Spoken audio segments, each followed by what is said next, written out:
So welcome back, everyone. Joining us now is Dr. Andrew Lang. Dr. Lang is an associate professor at Mississippi State University.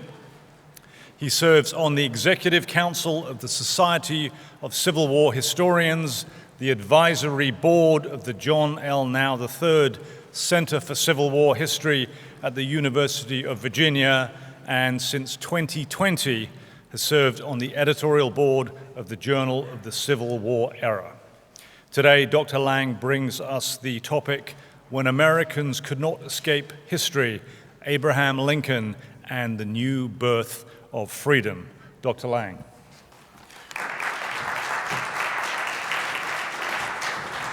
Thank you. Well, good afternoon. Can we get the PowerPoint up, please?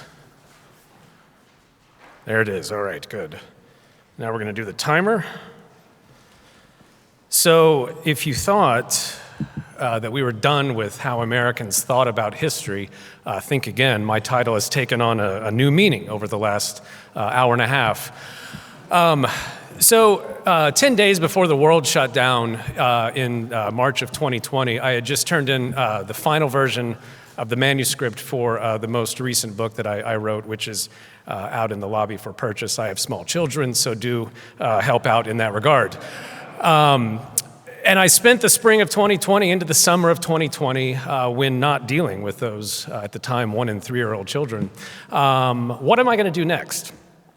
I read and I thought, and I finally realized what the world really needs is another book on, yes, Abraham Lincoln. 16,000 books is not enough.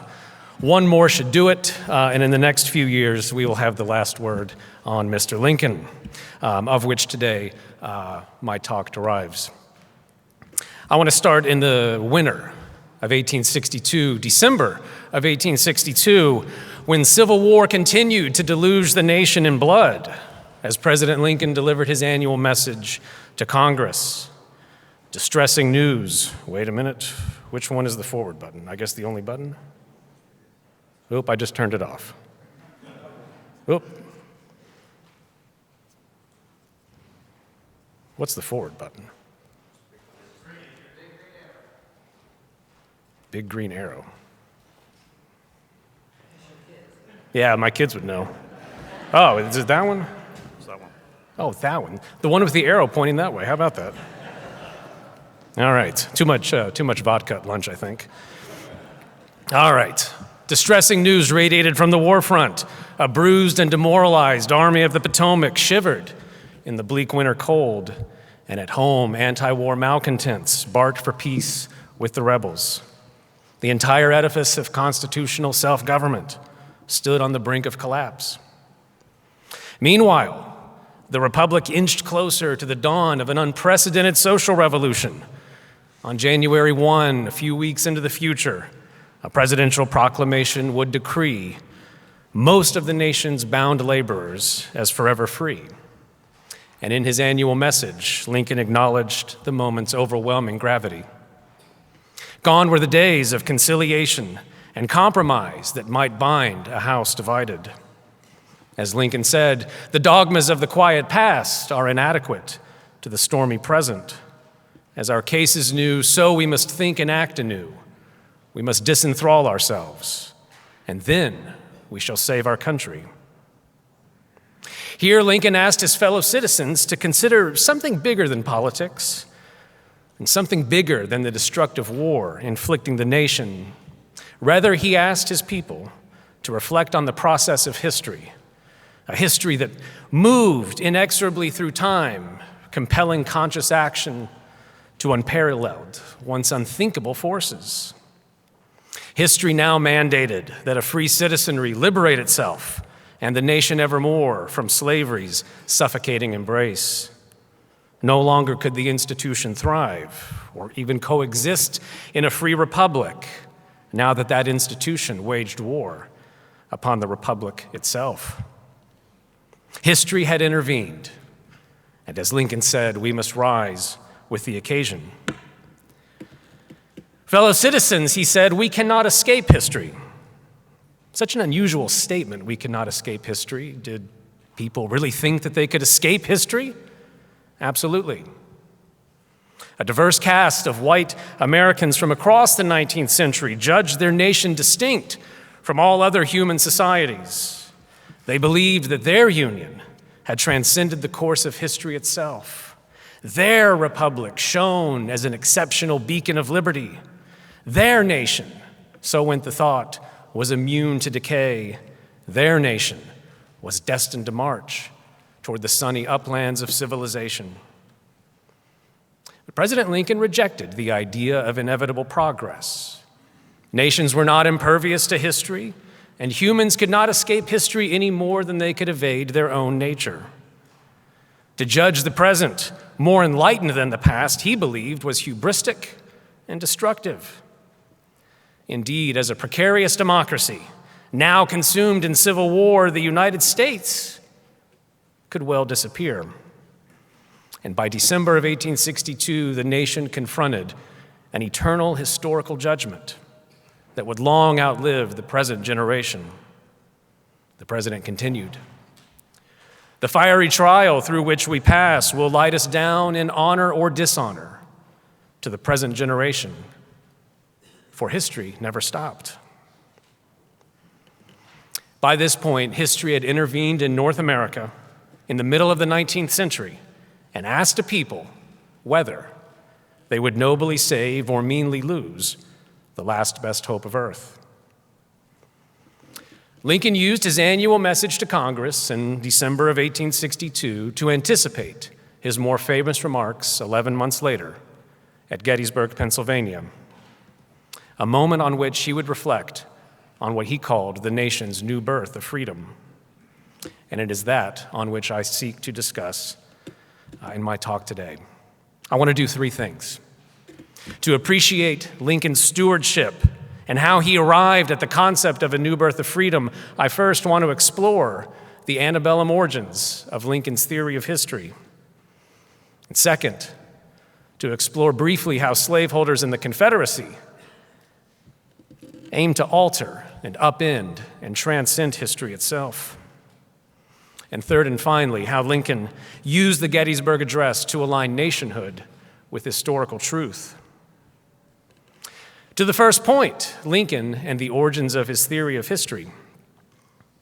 As Lincoln matured to adulthood in the 1820s and 30s, the American Republic experienced waves of white democratization, technological innovation, economic development, national expansion, and myriad of Lincoln's contemporaries regarded their republic having defeated the past, abolishing the vestiges of monarchy, established churches, aristocratic bloodlines. The American Revolution seemed, at least, to have conquered tradition. Progress appeared inevitable, democracy appeared unstoppable. Daniel Webster spoke of a chosen land when he hailed that the principle of free government adheres to the American soil. It is embedded in it. It is immovable in its mountains. Transcendentalists Ralph Waldo Emerson and Herman Melville pushed this logic to its inescapable conclusion. America is the country of the future, Emerson mused in 1844. It is a country of beginnings, of projects, of vast designs and expectations. It has no past. All has an onward and prospective outlook. Melville added, "The past is dead, and it has no resurrection. But the future is endowed with such a life that it lives to us even in anticipation. The past is the foe of mankind. The future is our friend, and we Americans are driven to a rejection of the maxims of the past, seeing that ere long, the van of nations must of right belong to ourselves." Such rhetoric concerned the young Lincoln. As early as 1838, as a 29-year-old, he worried that, quote, "the silent artillery of time would corrupt a free society." Rather, freedom necessitated each generation transmitting their national inheritance, quote, "undecayed by the lapse of time and untorn by usurpation," to the latest generation. Otherwise, the passions of the present would breed complacency. Obsessions with progress would corrode self-government, and national suicide would soon follow. Like links in an endless chain, a settled, discernible past infused the present. Just as nature could never cease, so too could time never stop. Was not history itself, therefore, a product of time and a product of nature? In 1848, when gazing at Niagara Falls, a spellbound Lincoln witnessed history and nature in tandem motion. From the voyages of Columbus to the birth of Christ, from Moses' Exodus to the creation of Adam, Lincoln said, then as now, Niagara was roaring. The living had perished, their earthly existence but a momentary instant in the chronicle of time. But the great falls, quote, never dried, never froze, never slept, never rested. Like nature, history moved in spite of human frailty. And just as humans were powerless to halt Niagara's awesome power, so too were they incapable of halting history. Like nature, history beckoned humans to act within it and not beyond its fortified limits. Was history therefore an all-consuming force, obstructing or eliminating free will? Much has been said of Lincoln's religion, and I will say briefly here that he subscribed to what is known as fatalism, the idea that if all events are determined by fate, they are somehow necessary. Here, Lincoln referred to what he called his doctrine of necessity. Quote, the human mind is impelled to act or rest in power over which the mind itself has no control. Does the individual have any responsibility for their actions, since those actions are seemingly already ordained? Do events simply manifest because they were fated to occur? Is the purpose of history altogether different from the purpose of you and me? These questions might imply a depressing existence, devoid of personal autonomy and individualism. But Lincoln's fatalism, I would say, is not all-consuming. He remained ever committed to moral responsibility, and he esteemed the prerogative of self-improvement.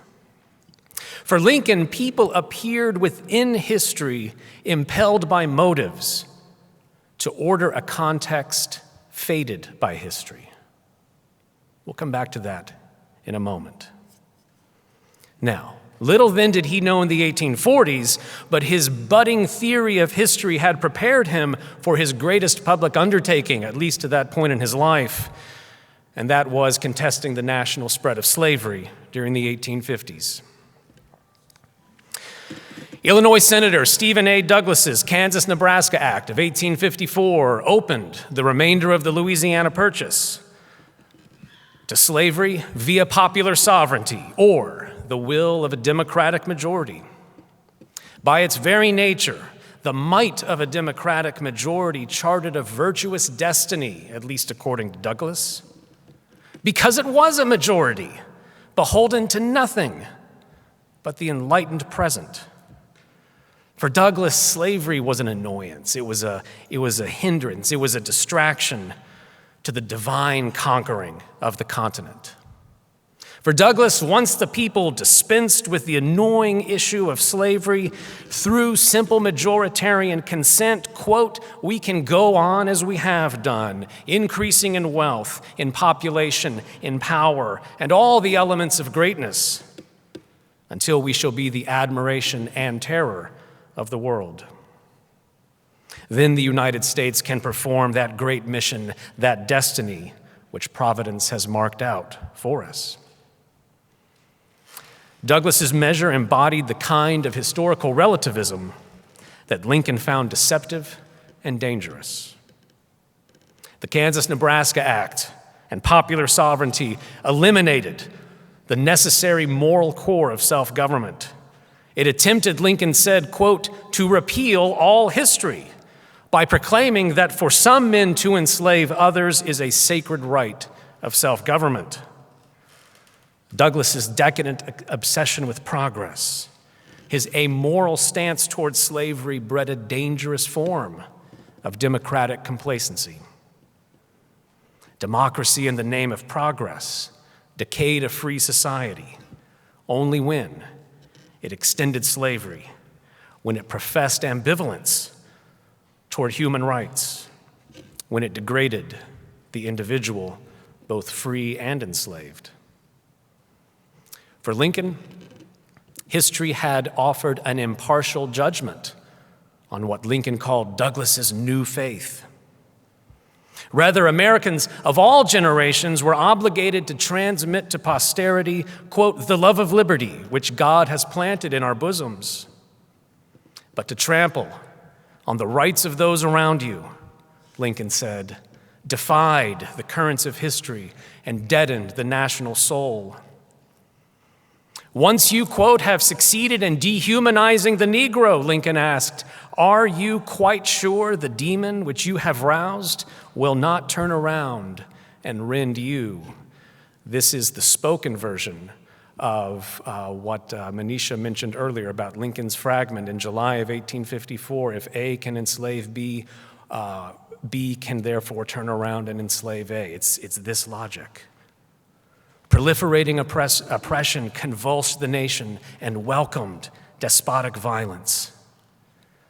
This crisis, the crisis of the national soul, required an inescapable return, not to the future, but, quote, to the precepts and policy of the old times. Otherwise, what Lincoln termed the logic of history foretold the future. The agitation will not cease until a crisis shall have been reached and passed.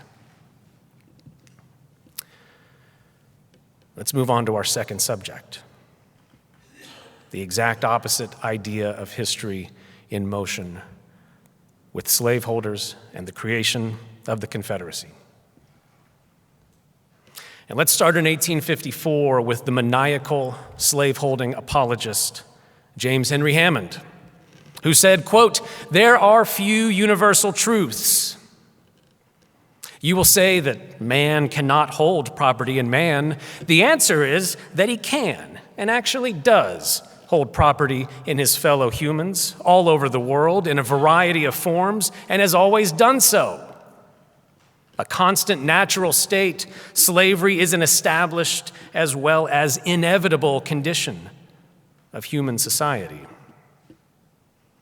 Now here, Henry Hammond spoke for that elite class of slaveholders who had built the United States into the world's largest slaveholding society. And they had envisioned and celebrated slavery's unabated spread across the republic, the continent, and even the hemisphere. They heralded slavery as the cornerstone of national life, for agricultural bounties wrung from the sweat of enslaved laborers fed and clothed the world.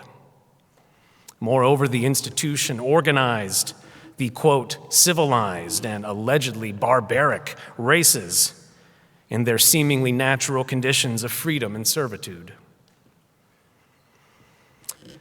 Prominent intellectual Louisa McCord thus said this, quote, the question of race is then the most important question in the construction of Negro slavery.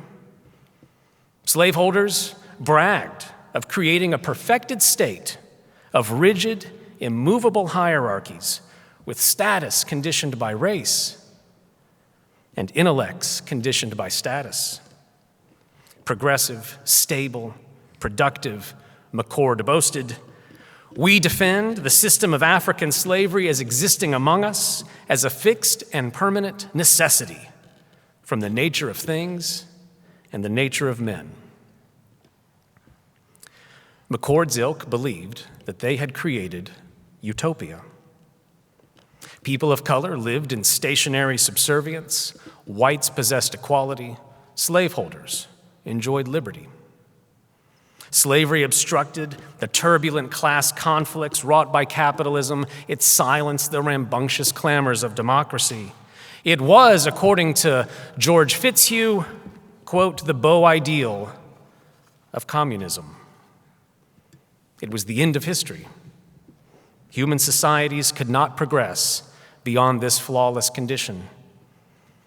And thus, for William Henry Trescott, quote, the Union has redeemed a continent and spread over the vast territories of this new land the laws, the language, the literature of the Anglo-Saxon race.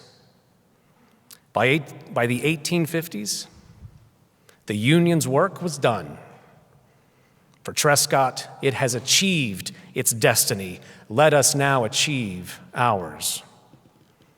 The slaveholding South had supplanted the American nation, and its future was already written. By 1860, however, voters had elected Abraham Lincoln to the presidency, and anti-slavery Republicans pledged to restrict slavery's expansion and also to dismantle slavery's beneficent federal apparatus. Some vowed to consign the institution to ultimate extinction.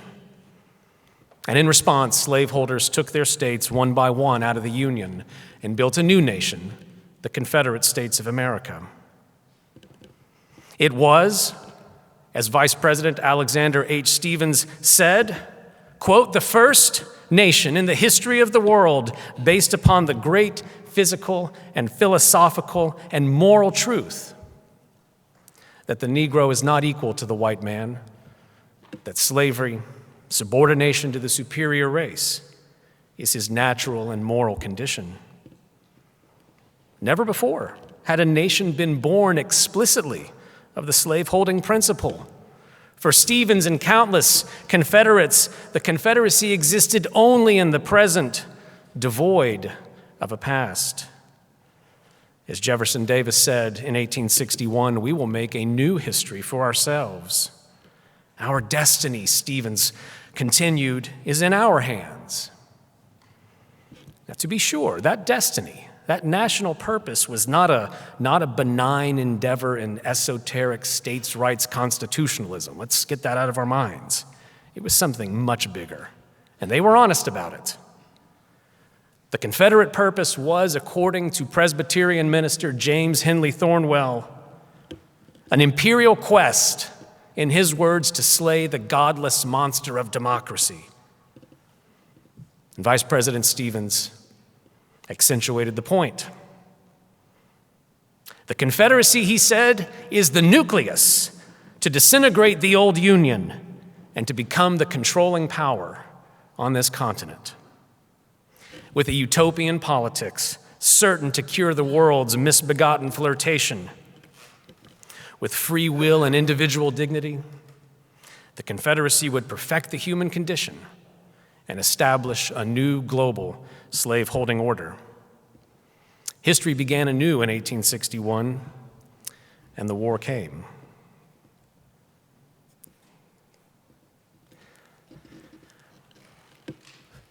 On our final subject, the road toward the new birth of freedom. In 1861, President Lincoln likened the Confederacy, quote, to the approach of returning despotism. It brought forth on the continent a monarchy, he said, a monarchy that waged war upon the first principle of popular government, the rights of the people. Now, think about what a monarchy is, what it does, how it functions. Monarchs controlled labor and habits, customs and language. They consigned all their subjects to arbitrary permanent stations. With imperial appetites, monarchies devoured the land and its resources. And in the American context, slavery functioned as a monarchical institution. Slavery required unlimited growth, unchecked authority, unquestioned obedience. The Confederacy, therefore, could not so easily tolerate a free society on its northern frontier. And so many white loyal citizens in the United States understood this. As the abolitionist Lydia Maria Child said, The Confederacy had to subsume the United States. Quote, unless the rebels are conquered, they will assuredly invade us and force their institutions upon the country. Now, as 1861 bled into 1862, as the war grew, expanded, escalated, the president sensed the war itself assuming a character of its own. In September of 1862, he even questioned the efficacy of human endeavors in navigating the war. Politics had failed, military engagements had failed to end the rebellion. In September 1862, Lincoln took to his office and scribbled a little note to himself, a note that after his assassination, his secretaries, John Nicolay and John Hay, said that this note was never to be seen by men. But in this tiny little fragment, Lincoln wrote this: "It is quite possible that God's purpose is something different from the purpose of either party. By his mere quiet power on the minds of the now contestants, he could have either saved or destroyed the Union without a human contest. Yet the contest began. And having begun, God could have given the final victory to either side any day, yet the contest proceeds. It seemed near impossible to discern the war's true meaning at its rawest depth. But one group of Americans perhaps better revealed the war's possible meaning than enslaved and free people of color. In that same month of September 1862, the same month in which President wrote what has now come to be called the Meditation on the Divine Will, from which I just quoted, in that same month, a man by the name of A.P. Smith, a free black man from New Jersey, wrote a scathing public letter addressed to Lincoln and published in the Liberator newspaper, in which he condemned Lincoln for his colonization policies. Smith said, "The Negro, sir, was here in the infancy of the nation. He was here during its growth, and we are here today." For Smith, the black experience was the American experience, but Northern and Southern whites had long excised African Americans from the national narrative. In October, the very next month, a black Pennsylvanian named George Boyer Vashon likewise wrote to Lincoln and informed the president that neither politics nor slavery, at least in the abstract, had caused the war. Rather, Vashon said the war came because of what American slavery represented, how it worked, what it did to the national community. He said, quote, "The cause must be sought in the wrongs inflicted upon him by the white man, the wealth piled by the bondsman's labor, the warping of the human soul, the blood drawn with the lash, the blasphemy inflicted on God's creations. That is what had caused the war." Vashon's letter reads almost like a sermon, and in some measure, perhaps it was.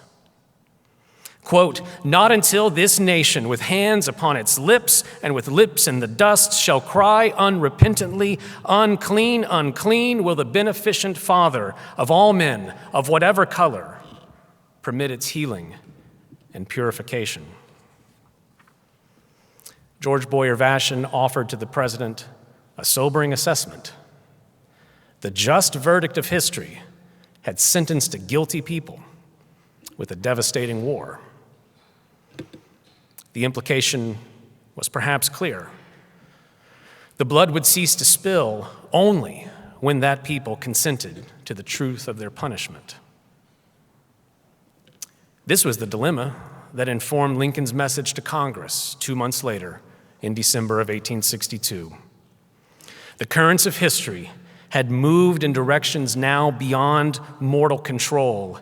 For Lincoln, might it be that the God of history had brought a terrible civil war upon the United States, to account for the people's misplaced efforts to address human bondage.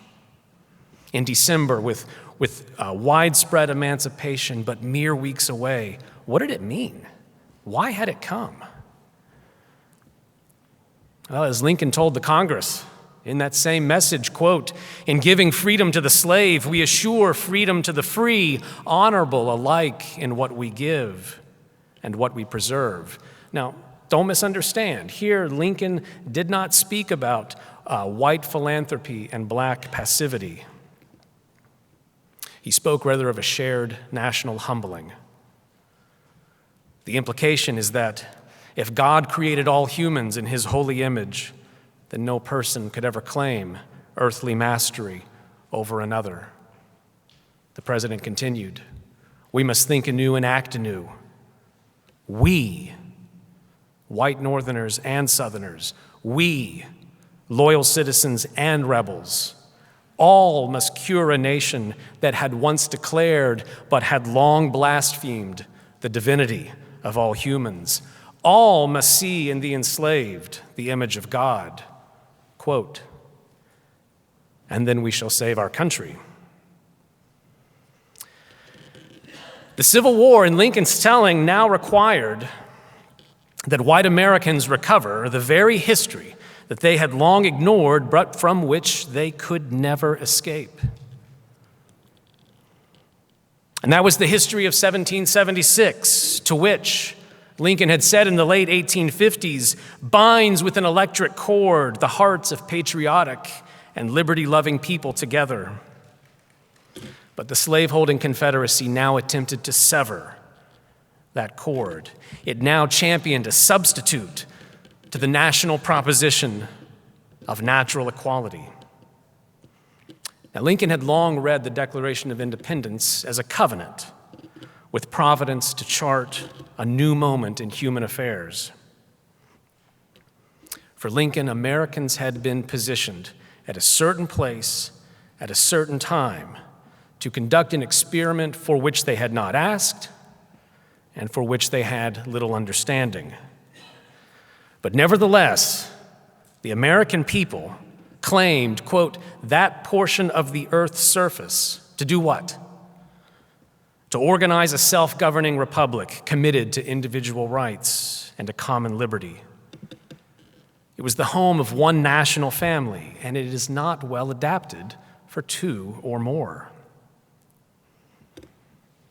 At Gettysburg in November 1863, Lincoln said that this was the nation brought forth on the continent, brought forth on the continent 77 years ago, conceived in liberty and dedicated to human equality. But it was even more than that. Later in the address, he said that this nation existed where? Under God. The nation was of nature, of history, of divinity. It was final. Now, Lincoln chose his words carefully when speaking of a new nation conceived in liberty and dedicated to the proposition that all men are created equal. Think of what the words mean and how they work. A nation conceived, thus aged over time, matured over time to realize its parental dedication. But as George Boyer Vashon had reminded the president, most white Americans had either failed to meet or rejected altogether their historical birthright. As the nation matured, it boasted the definitions and axioms of a free society while blaspheming its very patrimony. Lincoln had said in the 1850s as glittering generalities, self-evident lies, or even that nationhood applied, quote, to superior races. The message now was clear. American slavery polluted the nation with the kind of idol worship that had once beckoned God's wrath in the Old Testament. Consumed by riches and power, guided by avarice and deceit, driven by blasphemy and violence, the institution arrayed all it encountered in perpetual conflict. It twisted objective truth, and it bred a ruthless national cancer that devoured common morality. Slavery brutalized its victims and its champions, its apologists and its agnostics. The Gettysburg Address, I submit, reflects on slavery's powerful corruption of nationhood. As foretold in Psalms 90:10, should our days be 80 years, yet is there strength, labor, and sorrow, for life is soon cut off, and we fly away. Like the human body, the nation had now exceeded the natural lifespan, and just as in the Old Testament, the Civil War tested whether a nation conceived and a nation dedicated can long endure. For now the Confederacy aimed to eclipse the United States. It waged war against nature. It reinvented the once eternal meaning of divine creation. It rejected the human spirit's innate appeal to personal sovereignty, self-improvement, and individual conscience.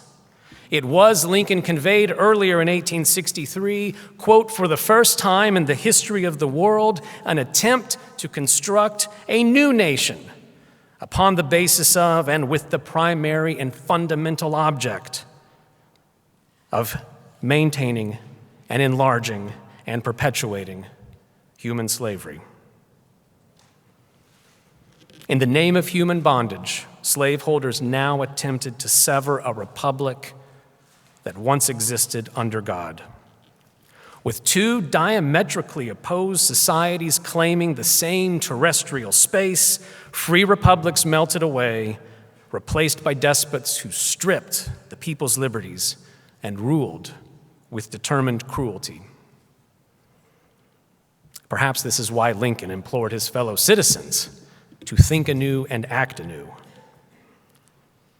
He conveyed at Gettysburg that the Civil War necessitated all Americans, and white Americans in particular, to rededicate themselves to their nation's original conception so that that nation, there's two that's, that nation might live.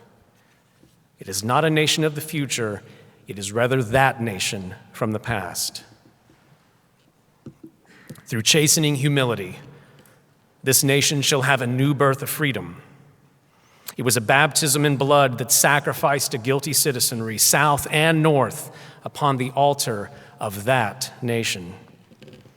Only then could a wayward but cleansed people now transmit their nation's original proposition.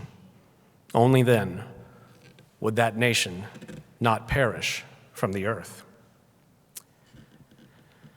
In wrapping up, I would like to submit that a new birth of freedom contains multi-layers of meaning.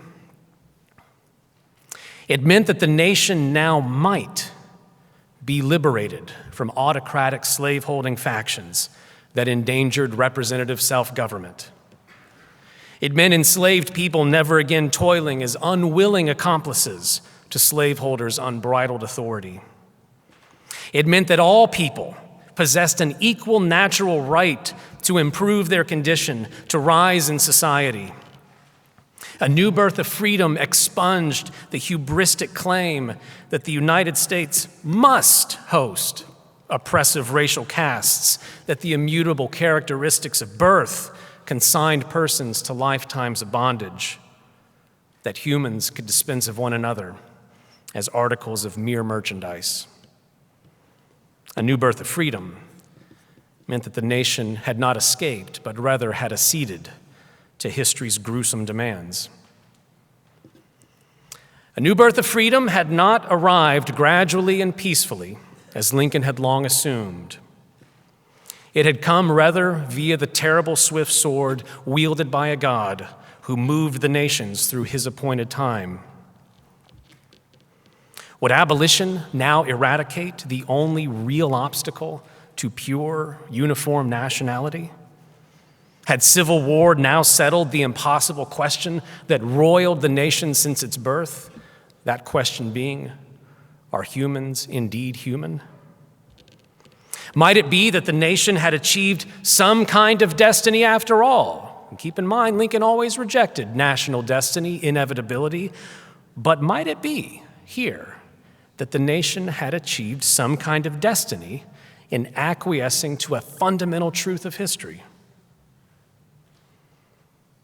These are not rhetorical questions, for I would submit that the answers lie in the most obscure of places, in the inside backing of a custom-made topcoat outfitted by Brooks Brothers of New York for Lincoln's second inauguration. As you can see on the inside backing, just below an eagle holding a banner, the words, "One country, one destiny," hugged the president as he delivered his poignant address in March of 1865. That same coat and those same words held the president's dying body on that terrible evening at Ford's Theater. The words convey perhaps Lincoln's most consequential message to posterity, and that is that no nation, no people can escape history. History requires humility and discernment, virtue and contemplation. With hubris, we might try to escape history, only to beckon the wrath of history itself. Thank you.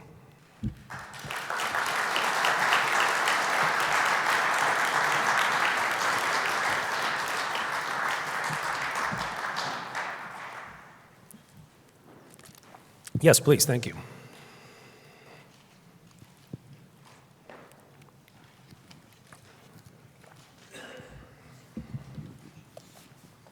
To these uneducated ears, Lincoln sounds a lot like John Brown. Do you hear Lincoln that way? Did the South, and might that have contributed to its determination to fight on? I'm sorry, I'm having a hard time hearing. Can you? To these uneducated ears, Lincoln sounds a lot like John Brown. Do you hear Lincoln that way? Did the South, and did that contribute to its determination to fight on? That's a good question. It is correct, entirely 100% correct, as Manisha mentioned this morning, and how I teach it myself, that Lincoln is a political moderate, nay, even sometimes a political conservative. However, I think privately he harbored personal sentiments, at least on the question of slavery, which is distinct from race, which we need to separate out.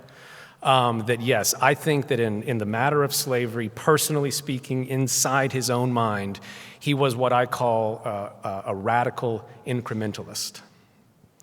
Now, he's not going to act in public in any measure because he is as political as anybody else on his personal hatred of slavery, a word, hatred, that he used himself to describe his feeling toward the institution. Is he akin to John Brown, at least rhetorically? Maybe, maybe not. But I think that that might be beside the point insofar as the South is concerned. The Republican Party entered office in 1860 with representatives across the spate of anti-slavery thought. And they were very vocal and very clear, as I said, that slavery would be consigned to ultimate extinction, whether that's in 1 month or 90 years. I should say, and the South knew that. For the largest slaveholding society in the world, secession in the defense of slavery, in that sense, was a rational act. In the sense, the Republican administration poses some kind of threat to slavery, unlike any other administration elected to that point. Now, I should say, for transparency purposes, 40% of Lincoln's annual message to Congress in December of 1862 was dedicated to a series of three amendments that he proposed that Congress take up to amend the U.S. Constitution. And they're all framed within gradual, compensated emancipation, even colonization. In one of the amendment proposals, Lincoln believes that slavery could well last into the 20th century, and for him, that's fine. The difference is, through the amendment process, there would potentially now be a national consensus on the federal government using federal power to end slavery over time. That had not yet before been a proposition. So, did the South act according to the belief that the administration posed harm to slavery? Of course they did. And there's more than abundant documentation to suggest that.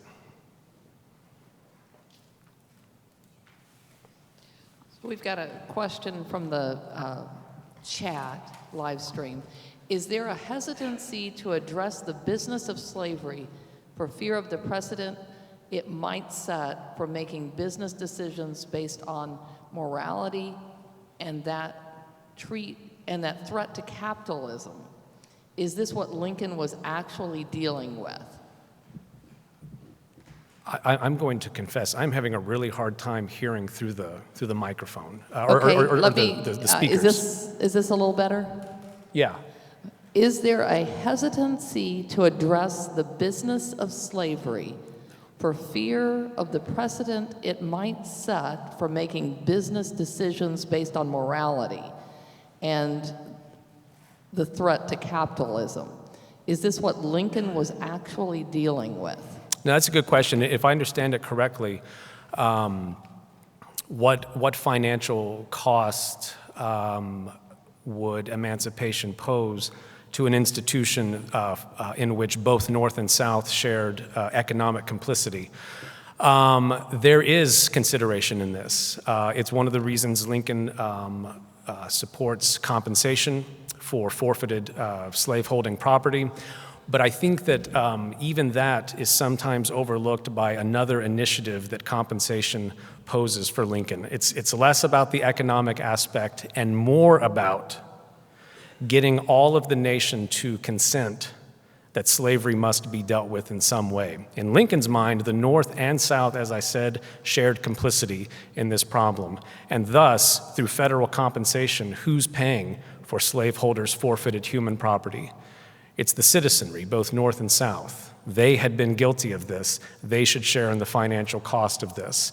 But by 1863, to the end of the war, as he will tell Alexander Stephens and the representatives at Hampton Roads in early 1865, slavery's dead. And that's it. Sir, thank you very much for a great lecture. Question with reference to the anti-democratic forces in the Confederacy that you touched on. Obviously, Alexander Stephens' cornerstone speech, but how, in other ways, was the Confederacy anti-democratic compared to the United States? That's a really good question. I think the Confederacy, by its own necessity, has to be anti-democratic.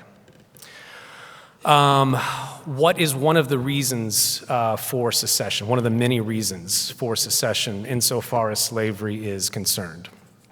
If we think back to the antebellum period, what is it that slaveholders want and need?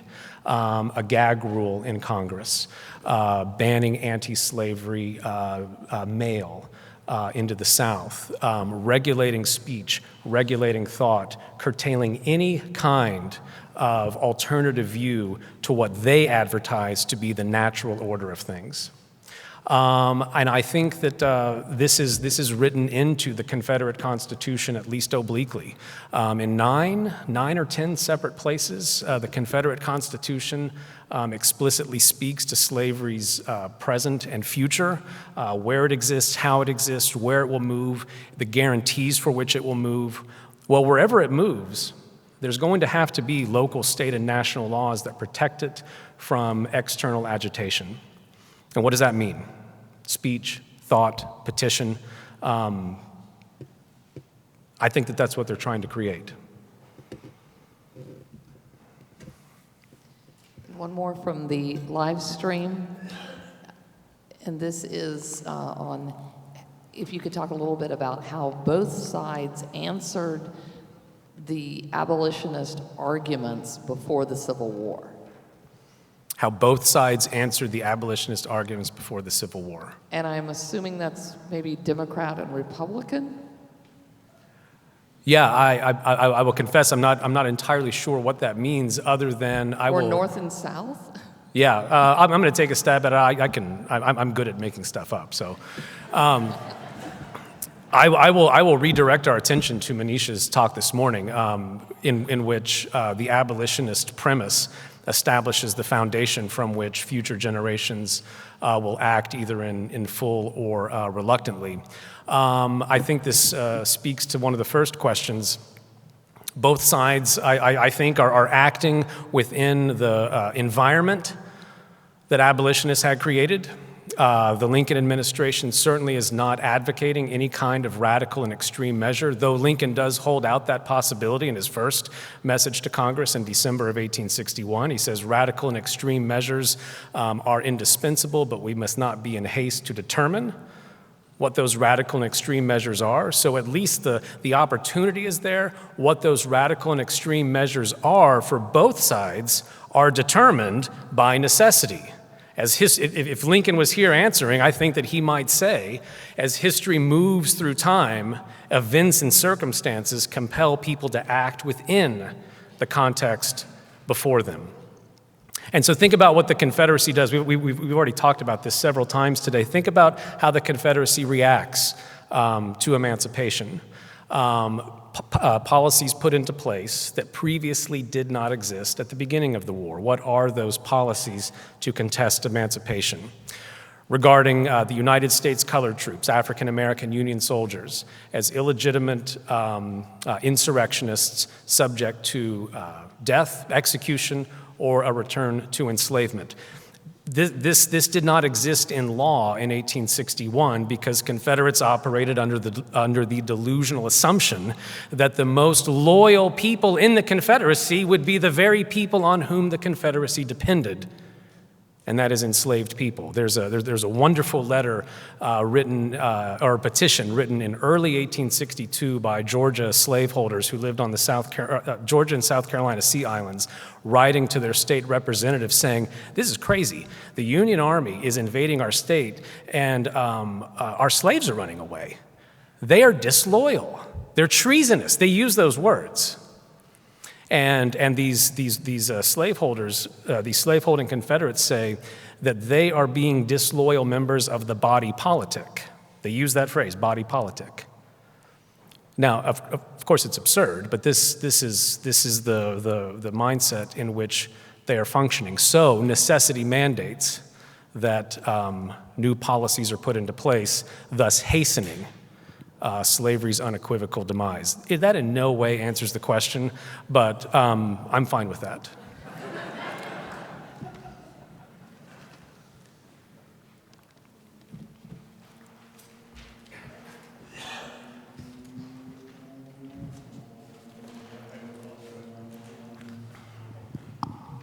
Thank you, Dr. Lang, for your talk. Probably a simple question. If Lincoln were here today, you may have gotten this question before, what do you think he would see as his successes in areas where he maybe didn't quite hit the mark? Do you have any thoughts on that? Yeah, I think we know. I think we know the answer to that question because he acknowledged that very fact. I'm paraphrasing. I wish I could recall the exact words, but he said that signing the Emancipation Proclamation was the greatest act of his life. And I think that he meant that. There's a story in which he supposedly said, this is through a third-party source, when he was a young man traveling a flatboat down the Mississippi River and looking at slavery in the Deep South, he said, allegedly said, if I ever get a chance to strike at slavery, I shall strike it and strike it hard. Now again. That's a post-war reminiscence from somebody who knew Lincoln, who was clearly filtering that memory into Lincoln's legacy, but it does accord in some measure with what he himself regarded as the greatest act of his presidency.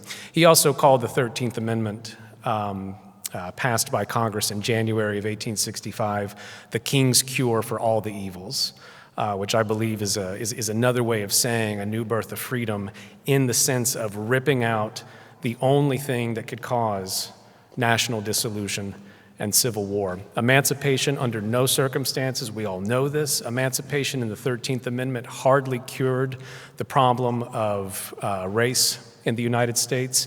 That should be distinct, though, again, from curing the one uncurable problem that had roiled the nation since its birth, and that is the actual institution and its function in a democracy. Thank you very much.